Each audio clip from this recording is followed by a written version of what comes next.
हम सब जनकपुर धाम ई जनक जी के राज्य मिथिला जतऽ किशोरी जी प्राकट्य भेल छथिन। आइ किशोरी जी के प्राकट्य के लऽ कऽ हम अहाँ सबके बजेलिए।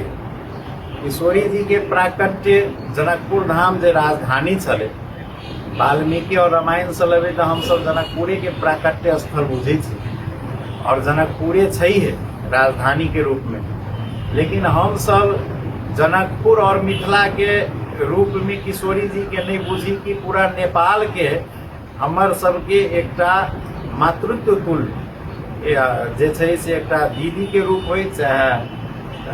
बेटी के रूप होय। आई किशोरी जी से एकटा संबंध जोड़ के हम सब हुनकर पुजारी और सेवक छी। इहे बैसाख 23 गते जे छै से जानकी जन्म के प्राकट्य दिवस छै, दिन छै। अहाँ के भारतीय जे ईस्वी संवत कहै छी, हम सब तऽ विक्रम संवत सब छी, लेकिन वही में मई 6 के पड़े छै। मई 6 में नवरात्रा शुक्ल पक्ष के नवरात्रा जे छै से हम सब जानकी जी के प्राकट्य में रामनवमी सब जस्ट 1 महीना बाद वह तिथि पर जानकी जी के प्राकट्य और जन्मदिन छै। वो जन्मदिन हम सब मनबैत जनकपुर के हरेक मंदिर मनबैत आबि रहल छी और वही प्राकट्य अहू बेर बैसाख 23 गते छै। किछ विगत से हम सब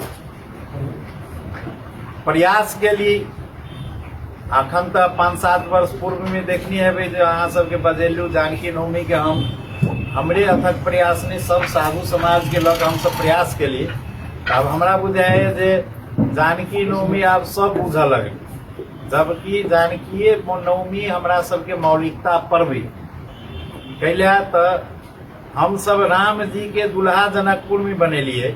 तो वो हमरा लेल ओतबे प्राथमिकता छै रामो जी के प्राकट्य दिवस। मुदा एकटा धरोहर जनकपुर के पर्व कहबै तो हमरा सबके जानकी जी के जन्म स्थान भेला के कारण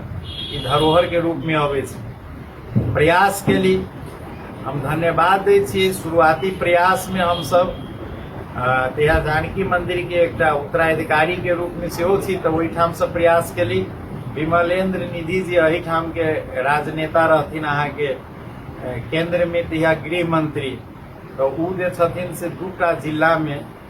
छुट्टी घोषित केले था। वही दिन वो उपस्थित भ कऽ शोभा बढ़ेलखिन जानकी नवमी के दिन। तही के बाद प्रदेशो सरकार के धन्यवाद दै छी जे प्रदेशो सरकार हमरा सबके जानकी नवमी पर विदा देव के शुरू कर देलखिन। मुदा हम एहि दुआरे अपने सबके आइ बजेलहुँ हाँ जे हम सब परदेशे में ई जानकी जी के परदेशे में हम सब छी से बात नहीं छै। हमरा सबके धरोहर और मौलिकता अलौकिक पर्व के रूप में एक राष्ट्रीय के कहबै तो नेपाल के ई पर्व छै। ताहि दुआरे नेपाल के पर्व हेतु हम सब जे छै से राष्ट्रीय विदा नेपाल में घोषणा होय आ वही दिन जे छै से पर्व के रूप में नेपाल के नेपाली हमर जतेक छथिन संपूर्ण नेपाल के लोग हम सब विधिवत हुनकर वही दिन जे छै से जन्म उत्सव के पर्व और पूजा मनाबी। से आइ 2 शब्द अहाँ सबके माध्यम से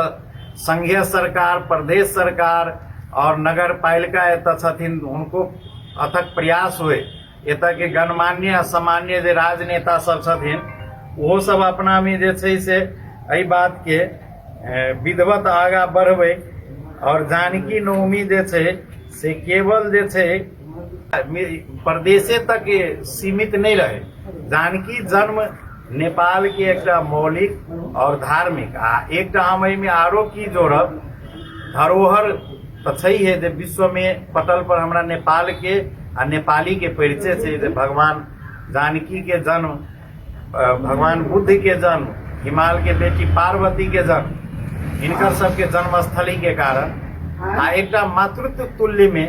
एकटा महिला के सेहो भगवती रूप छथिन, आह्लादनी शक्ति रूप छथिन। ताई कहबै तो एकटा महिलो के सम्मान के लेल एकरा जे छै से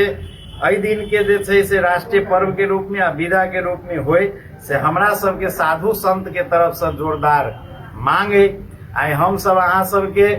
बजेली है जे जनकपुरो वासी हमरा बुझाए जे जोरदार मांग करे छथिन हमरे सब संग और राष्ट्रीय पर्व के रूप में एकरा मनायल जाए आ ओहि दिन विदा छुट्टी घोषित होय तही लेल आइ कष्ट देली है। एहिमे हम सब आइ जे छै से सीडीओ साहब के मार्फत हम सब जे छै से एकरा आइ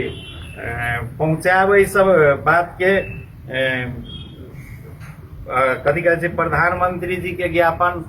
और सीडीओ साहब मार्फत हम सब जे छै से गृह मंत्रालय में, पर्यटन मंत्रालय में, विदेश मंत्रालय में विभिन्न जगह सूचना देल जे कम से कम हुनका सब लग सूचना द क हम सब चाहब जे ई बैसाख 23 गते में राष्ट्रीय पर्व के रूप में जानकी नवमी और जानकी जन्म के दिन छुट्टी होय, स्थापित होय और हुनकर जानकी जी के बारे में हम सब की कहब सब गोटा के बुझली मुदा किछ संक्षिप्त जे छै से हम अहाँ सबके जानकारी करा दै छी। वो नेपाल में अभी जे छै से वर्ष भर में अहाँ के विवाह पंचमी और जानकी जी पर अहाँ के पर्यटक आबि रहल छै, श्रद्धालु भक्तजन आबि रहल छै। आइ नेपाल जे पर्यटकीय प्रबंधन से समृद्ध हेतै से ई पर्व छै जे आदर्श रूप में जानकी जी आइ विश्व में हमरा अहाँ के परिचय देने छथिन, मिथिला के नहीं नेपाल के गौरव बढ़ेने छथिन। ततबे नहीं एकटा हिंदू के आस्था राखे वाला संपूर्ण श्रद्धालु सबके एकटा केंद्र के रूप में, नारी शक्ति के धरोहर के रूप में, एकटा आत्मबल के रूप में ई जे छै से एकटा मिसाल आदर्श के रूप में मिसाल कायम करैत हमर जानकी जी आइ विश्व पटल पर परिचित छथिन। ताहि दुआरे नेपाली संपूर्ण नेपाली के हम आग्रह करबै जे अहूँ सब अपना अपना जगह से संपूर्ण जनकपुर वासी के आग्रह करबै जे अहाँ सब जे जतै छी अखन तक संजाल के माध्यम से अहूँ सब लिख पढ़ के सरकार में एकटा जोरदार मांग करू आ ई जे छै से हरेक नेपाली के एकटा गौरवमय पर्व छै जानकी नवमी। एकरा जे छै से ओहि दिन छुट्टियो है आ ई पर्व के रूप में राष्ट्र के एकटा धरोहर के रूप में स्थापित है। ये कहला अहाँ सबके आइ बजेलिए। एक मंदिर नवरात्रा मनबे छै 9 दिन तक। 9 दिन में जेना 9 दिन पूर्व से हम सब जानकी जी अथिन तकर आगमन लेल विधिवत रामायण पाठ कली, विभिन्न सांस्कृतिक आयोजन के लिए एकटा जे छै से जानकी मंदिर में देखैत हेबै प्रत्येक वर्ष जे छै से साँझ खन के बधाई गान भेल और संगे संगे जे छै से 9 दिन के राम कथा भेल, ओहि में किशोरी जी के विशेष चर्चा भेल। ताहि के बाद नवमी के दिन 12 बजे जन्म से जन्म आरती भेल भव्य। ओहि दिन जे छै से गान बजान भ क एकटा उपहार स्वरूप होइ छै ने जे हमरा घर में आइ किशोरी जी बेटी के रूप में प्रकट भेल तो हम सब ओहि दिन विधि के एकटा व्यवहार रूप में खिलौना, चॉकलेट, एकटा खुशियाली, ककरो वस्त्र आदि इत्यादि दान पुण्य जे अपना सब चले छै सांस्कृतिक में से सब मनबै छी। लोको विधि में अलौकिक विधि दुनू तरफ से ओहि दिन अहाँ के संध्या आरती भेल। ताहि के बाद अहाँ के साँझ में दीप प्रज्वलित केली और विभिन्न कार्यक्रम छै और गोष्ठी सब भेल, कतौ अहाँ के समारोह भेल और जनकपुर में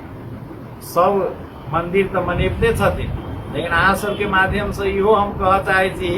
नेपाल के जते भी मठ मंदिर छै, चाहे वो राम जी के होय, चाहे कृष्ण जी के होय, चाहे भगवान विष्णु रूप में सेहो नारायण रूप में अवतार छथिन, सब गोटा के आग्रह करे छी जे अहूँ सब अपना मंदिर में भव्य रूप से जानकी जी के प्राकट्य महोत्सव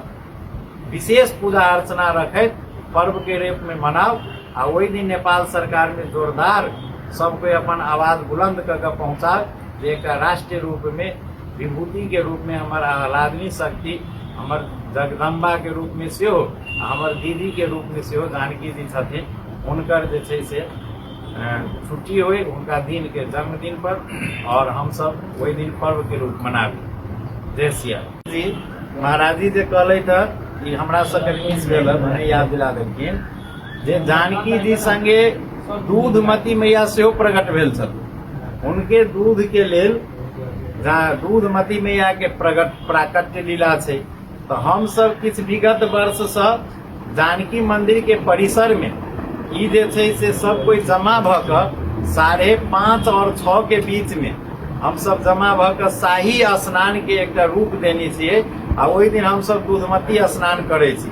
ताहि दुआरे संपूर्ण जनकपुरवासी, मिथिलांचलवासी आ नेपालवासी से आग्रह करब जे एकटा किशोरी जी के मुखारबिंद के जल अखन जल रूप देखे छी, एकटा साक्षात दूध के रूप में प्रकट भेल छथिन। ताहि में संपूर्ण लोग भाग ल क विभिन्न कार्यक्रम में तो जरूर भाग ले, लेकिन वही कार्यक्रम में विशेषता भाग ल क शाही स्नान में सब कोई चलब, कीर्तन भजन संगीत के हम सब करे पहुंचे छी आ वही ठाम दूधमती में अपन पुण्य के लेल, अपन आस्था के श्रद्धा बढ़ावा के लेल, भक्ति बढ़ावा के लेल किशोरी जी के वही दिन के विशेष रूप में दूधमती स्नान के महात्म छै, ओहि में जरूर आयब आ सब गोटा सहभागी हैब। एते हम दू शब्द एहिठाम रखै छी।